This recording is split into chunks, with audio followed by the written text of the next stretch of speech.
اعوذ باللہ من الشیطان الرجیم بسم اللہ الرحمن الرحیم۔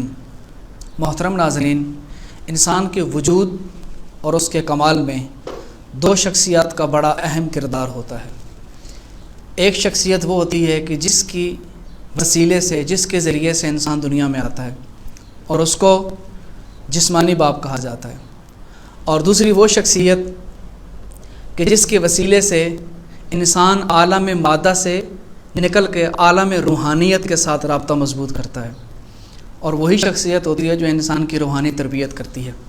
اسی لیے بزرگ علماء کہا کرتے ہیں کہ دونوں شخصیتوں کا انسان کے وجود اور کمال میں حصہ ضرور ہے، لیکن بہت فرق پایا جاتا ہے۔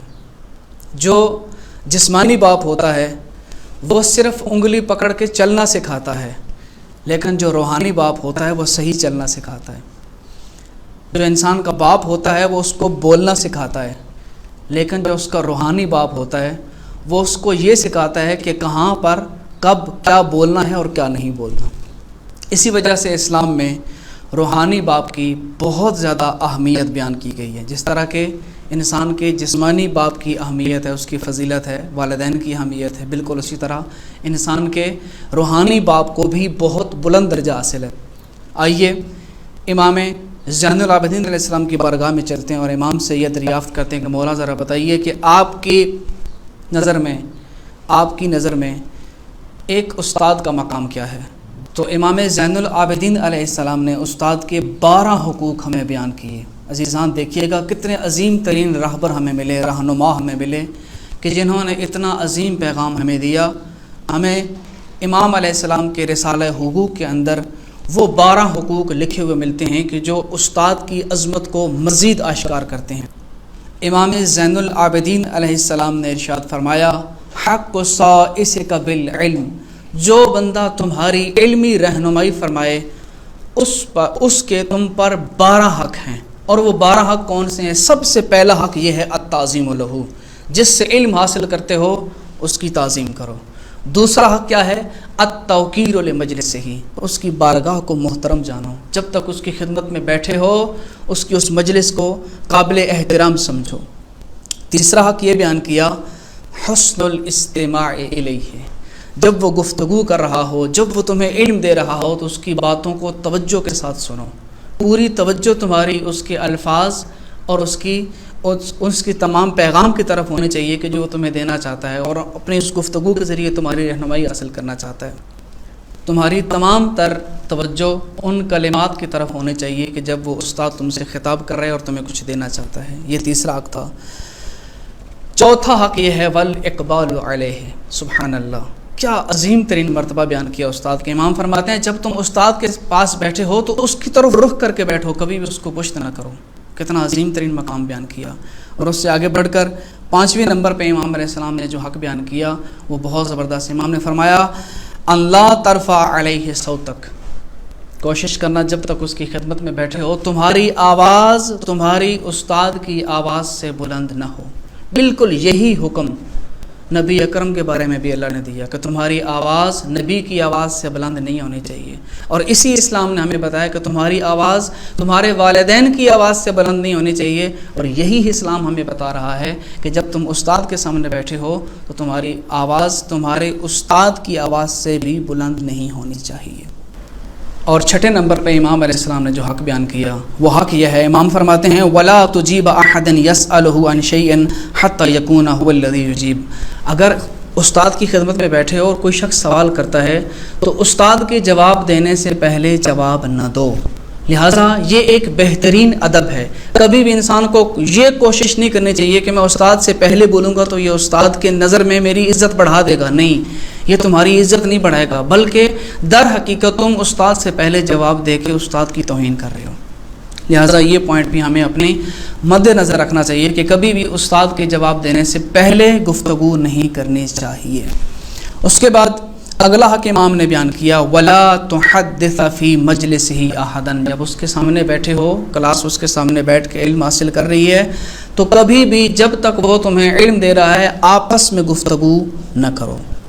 اور 8ویں نمبر پہ امام نے فرمایا وَلَا تَغْتَابَ عِنْدَهُ أَحَدًا، جب استاد کے سامنے بیٹھے ہو تو اس کے سامنے بیٹھ کر کسی کی غیبت بھی نہ کرو، کتنا بہترین ادب ہے یہ کہ امام یہ کہنا چاہتے ہیں کہ غیبت سننا بھی حرام ہے، غیبت جس طرح کرنا حرام ہے سننا بھی حرام ہے، تو استاد کا احترام کرو۔ جب باقی لوگوں کے سامنے بھی غیبت حرام ہے لیکن استاد کے سامنے بالخصوص امام کا حکم ہے کہ کسی کی غیبت نہ کرو۔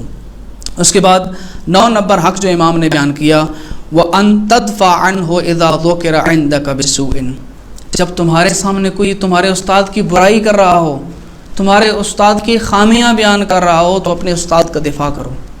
کتنا بہترین ادب ہے۔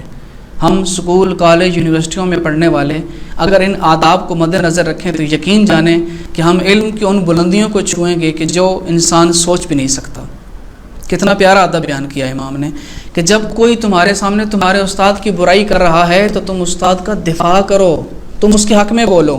اور پھر اس سے اگلے حق میں امام نے فرمایا حق نمبر 10 میں، وَأَن تَسْتُرَ عُيُوبَهُ وَتُظْهِرَ مَنَاكِبَهُ، اگر تمہیں ظاہر ہے استاد ہے، معصوم نہیں ہے، خطا اس سے ہو سکتی ہے، اگر تمہیں اپنے استاد کی کوئی غلطی نظر آتی ہے، کوئی عیب تمہیں نظر آتا ہے تو تم اس کے عیبوں پہ پردہ ڈالو اور اس کی خوبیوں کا اظہار کرو لوگوں کے سامنے۔ اسی طرح ایک اور بھی حدیث ملتی ہے کہ اکرم الاستاذ ولو کان فاسقا، اپنے استاد کا احترام کرو چاہے وہ فاسق ہی کیوں نہ ہو۔ اور یہاں بھی وہی چیز بیان ہو رہی ہے کہ اگر تم نے اپنے استاد کا کوئی عیب دیکھ لیا ہے تو اگر تم اچھا شاگرد ہو اور اچھے شاگرد ہونے کی تمہارے اندر خوبیاں موجود ہیں تو ان میں سے ایک خوبی تمہارے اندر یہ بھی ہوگی کہ تم اپنے استاد کی خامیوں پر پردہ ڈالو گے اور اس کی خوبیوں کا اظہار کرو گے۔ اس کے بعد 11 نمبر ادب کے اندر امام علیہ السلام نے جو حق بیان کیا وہ امام نے یہ فرمایا کہ وَلَا تُجَالِسَ لَهُ عَدُوًّا، تمہارے استاد کے ممکن ہے بہت سارے دشمن موجود ہوں، کبھی بھی اس کے دشمن کی ہم نشینی اختیار نہ کرو۔ اس کے بعد 12 نمبر حق جو امام نے بیان کیا، امام فرماتے ہیں وَلَا تُعَادِيَ لَهُ وَلِيًّا، اور جو بندہ تمہارے استاد کا دوست ہو، تمہارے استاد سے محبت کرنے والا ہو، تم کبھی بھی اس سے عداوت نہ رکھنا۔ یہ وہ 12 حقوق ہیں کہ جن 12 حقوق کو اگر کوئی اسٹوڈنٹ، اگر کوئی شاگرد، اگر کوئی طالب علم صحیح معنوں میں ان پر عمل کرتے ہوئے اپنے استاد کے ان حقوق کو ادا کرتا ہے تو آئیے امام کی بارگاہ میں اس شاگرد کا انعام بھی ہم دیکھتے ہیں کہ اس شاگرد کا کیا مقام و مرتبہ ہوگا۔ امام علیہ السلام نے کہا کہ جو بندہ یہ 12 حقوق اپنے استاد کی ادا کرتا ہے وَإِذَا فَعَلْتَ ذَلِكَ شَهِدَتْ لَكَ مَلَائِكَةُ اللَّهِ بِأَنَّكَ كَسَبْتَهُ وَتَعَلَّمْتَ عِلْمَهُ لِلَّهِ لَا لِلنَّاسِ۔ امام فرماتے ہیں اگر تم نے یہ 12 حق ادا کر دیے تو اللہ کے ملائکہ تمہارے حق میں گواہی دیں گے کہ تم نے صحیح معنوں میں اللہ کی خوشنودی حاصل کرنے کے لیے اپنے استاد سے علم حاصل کیا ہے، نہ کہ لوگوں کی خوشنودی حاصل کرنے کے لیے۔ تو آئیے عزیزان امام علیہ السلام کے اس فرمان کو اپنی زندگی کی زینت بنائیں، اور جن لوگوں نے ہمیں ہماری زندگی میں ہمیں علم دیا، ہمیں روحانیت کی طرف ہماری رہنمائی کی، اس فرمان کے مطابق ان کے ان 12 حقوق کو ادا کریں۔